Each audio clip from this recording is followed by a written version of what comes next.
இந்தா இதுல சாப்பாடு இருக்கு, இது சாப்பிடு. எனக்கு வேணாம். நைட்டு சாப்பிடாம படுக்க கூடாது, கொஞ்சமாவது எடுத்து சாப்பிடு. ஏய், அதான் வேணான்னு சொல்றேன்ல.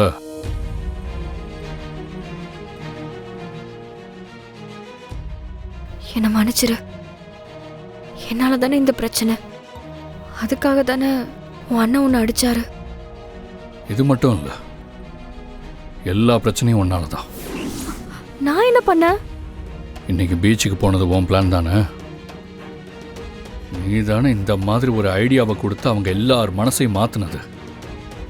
ஆனா சித்ரா என்கிட்ட அவளோட ஐடியான்னு சொல்லி சமாளிச்சிட்டா. ஒருவேளை கிருபா நாங்க உங்க எல்லாரையும் பார்த்திருந்தாருன்னா இப்ப நீ நானே இங்க நின்று பேசிக்கிட்டு இருந்திருக்க மாட்டோம். அவர் என்ன பண்ணுவார்னே தெரியாது. உனக்கு எப்பவுமே நான் எது பண்ணாலுமே தப்புன்னு தான் தோணும். பார்த்தல்ல, இதுதான் உன் பிரச்சனையே. ஒரு விஷயம் சொன்னா அதை காது கொடுத்து கேட்கவே மாட்டியா? இப்ப கூட நான் என்ன சொல்ல வரேன்னே கேட்காம நீ ஏன் ஏதோ பேச ஆரம்பிச்சிட்ட? இன்னைக்கு திவாகரன் பேசும்போது அவருக்கு பதிலுக்கு பதில் பேசாம இருந்திருந்தேன்னா இந்த பிரச்சனையா வந்திருக்காது. அப்போ உன் அண்ணனுங்க பேசினது மட்டும் நியாயமா? அவங்க என்ன வேணாலும் பேசுவாங்க, நான் அதை கேட்டுட்டு இருக்கணுமா? எங்க அப்பாவுக்கு நானும் எங்க அக்காவும் மட்டும்தான் இருக்கும். அவரை நான் காப்பாத்தாம வேற யாரு காப்பாத்துவா? இவங்களுக்காக என் அப்பாவை என்ன விட்டு கொடுக்க சொல்றியா நீ? அது என்னைக்குமே என்னால முடியாது. நான் உங்ககிட்ட சண்டை போடுற நிலைமையிலேயே இப்ப இல்ல. தயவு செஞ்சு கொஞ்ச நேரம் அமைதியா இரு. என்ன தனியா விடு, அதுவே போதும். எல்லாம் உங்க அண்ணன் ஒரு அடி அடிச்சதில்ல, இன்னும் 4 அடி அடிச்சாலும் நீ எல்லாம் திருந்தவே மாட்ட. உன்னை நான் இந்த வீட்டுக்கு கூட்டு வந்ததுலேருந்து இது வரைக்கும் ஒரு நாள் கூட இந்த மாதிரி நடந்ததே இல்லை. இப்பெல்லாம் நடக்கும்னு நானும் எதிர்பார்க்கவும் இல்லை. ஆனால் இன்னைக்கு எல்லாமே கைமீறி போயிடுச்சு. இனிமே இப்படி ஒரு நிலைமை உனக்கும் வரக்கூடாது, எனக்கும் வரக்கூடாது. இதுவே கடைசியாக இருக்கணும். புரியுதா? புரியுதுண்ணே. நீ அதுக்கு தகுந்த மாதிரி பார்த்து நடந்துக்கோ. இன்னைக்கு ஏதோ ஒரு வேகத்தில் அடிச்சிட்ட. அப்போத்துலேருந்து என் மனசு கேட்கல. அதான் என்ன பண்ணுறேன்னு பார்த்துட்டு போகலான்னு வந்தேன். எனக்கு ஒன்றும் இல்லைண்ணே.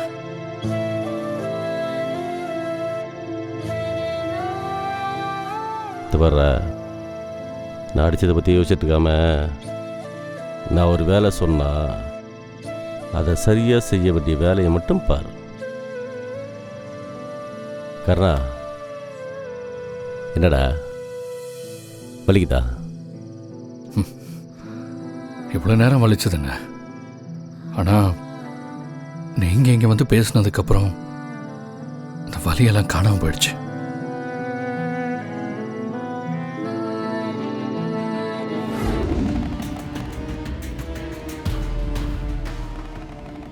ஏய், எங்கள் அண்ணனை பற்றி என்னமோ சொன்னீங்க, ஆனால் இப்போ என்ன நடந்துச்சு பாத்தியா? நான் உனக்கு ஆதரவாக பேசினதும் உன் மேலே இருக்கிற கோவத்தில் அண்ணன் என்ன அடிச்சிட்டாரு. ஆனால் அவர் அடித்தது மனசு கேட்காம எப்படி வந்து விசாரிச்சுட்டு போகிறார் பத்தியா? அதான் சொல்லுவாங்கல்ல, கோபம் இருக்கிற இடத்துல தான் குணம் இருக்கும்னு. அதே மாதிரி தான் எங்கள் கிருபா அண்ணனோட மனசும்.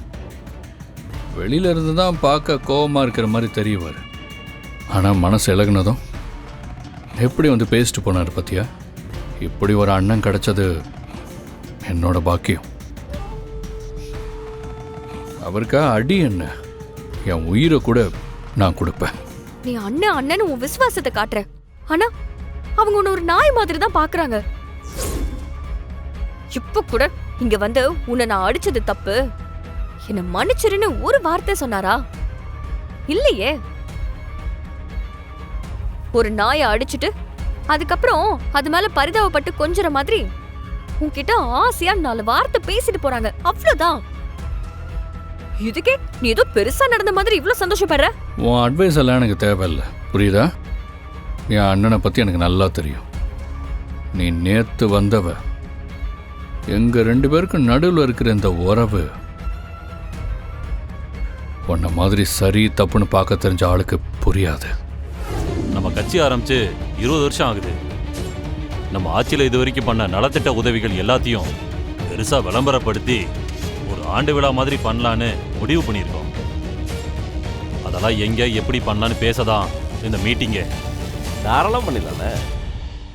நம்ம கட்சிக்கு நல்ல செல்வாக்கு இருக்கிற இடமா பார்த்து ஏற்பாடு பண்ணிடலாம். அதான் அது கூடவே 50 பேருக்கு தையல் மிஷினு, வயசானவங்களுக்கு மூக்கு கண்ணாடி, நல்லா படிக்கிற பசங்களுக்கு உதவி தொகைன்னு கொஞ்சம் பிளான் பண்றோம். எலெக்ஷன் டைம்ல இந்த மாதிரி ஏதாவது பண்ணா தானே மக்கள் மனசில் இடம் பிடிக்க முடியும். டேய் திவா, நீ கூட இருந்து இதெல்லாம் பார்த்துக்கோ. சரிண்ணே, நான் பார்த்துக்கிறேண்ணே. அப்புறம் இந்த இளைஞரணி செயலாளர் பதவியை என் தம்பி திவாகர் கேட்டிருந்தானே, என்னாச்சு? நீ கேட்டு இல்லைன்னு சொல்ல முடியுமா? நான் அப்பமே கட்சி மேல் இடத்துக்கு தெரியப்படுத்திட்டேன். மேல் இடத்துலயும் சரின்னு சொல்லிட்டாங்க. சரி, அதனால திவாகருக்கு இந்த பதவி கிடைச்ச மாதிரி தான். எழுத்துப்பூர்வமா பேப்பர் கைக்கு வந்ததும் நானே உங்க வீட்டுக்கு வந்து பாக்குறேன். சந்தோஷம். என்னடா அண்ணே, இதுக்கு தானே ரொம்ப நாளாக காத்துட்டு இருந்த? ஆமாண்ணே. சரி, எல்லாம் பிளான் பண்ணிட்டு என்ன சொல்லியிருந்தேன். ம் வரேண்ணே. ம் வாங்க. அப்பா, அம்மா, ஏமா பாரதி எப்படிமா உங்ககிட்ட வந்துச்சு? அப்பா நான் ரேஸுக்கு போனதே பாரதி எடுத்துட்டு தான். அந்த நேரத்துல நாம் இருந்த சூழ்நிலையில அவசரப்பட்டு இந்த வண்டியை வித்துட்டோம்மா. ஆனா பாரு, திரும்ப பாரதி நம்ம கிட்ட வந்துருச்சு. அப்பா தானாலாம் வரலப்பா, கருணா தான் இந்த வண்டி எங்கேயோ தேடி பிடிச்சு வாங்கி கொடுத்துருக்காரு. அம்மா, உனக்கு இந்த வண்டி எவ்வளவு முக்கியம்னு மாப்பிள்ளை தெரிஞ்சுக்கிட்டு இதை வாங்கி கொடுத்துருக்காருமா. தங்கமானவருமா அவரு. ஆமாப்பா, ஆனா என்ன பண்றது, நிறைய பேருக்கு அவரோட அருமை இன்னும் தெரியலையே. என்ன இந்து சொல்லு. அக்கா, இதுக்கப்புறம் அப்பாவுக்கு மாசம் மாசம் மருந்து மாத்திரை செலவெல்லாம் அதிகமா இருக்கும். அதனால நீயும் ஏதாவது ஒரு வேலைக்கு போய் சப்போர்ட் பண்ணா கொஞ்சம் நல்லா இருக்கும். ஐயோ, நம்ம கிட்ட இருக்கிறது டூப்ளிகேட் சர்டிபிகேட்னு தெரியாம இவ இப்படி பேசுறாளே. அந்த சர்டிபிகேட்டை வச்சுக்கிட்டு நான் எந்த கம்பெனிக்கு வேலைக்கு போக முடியும்?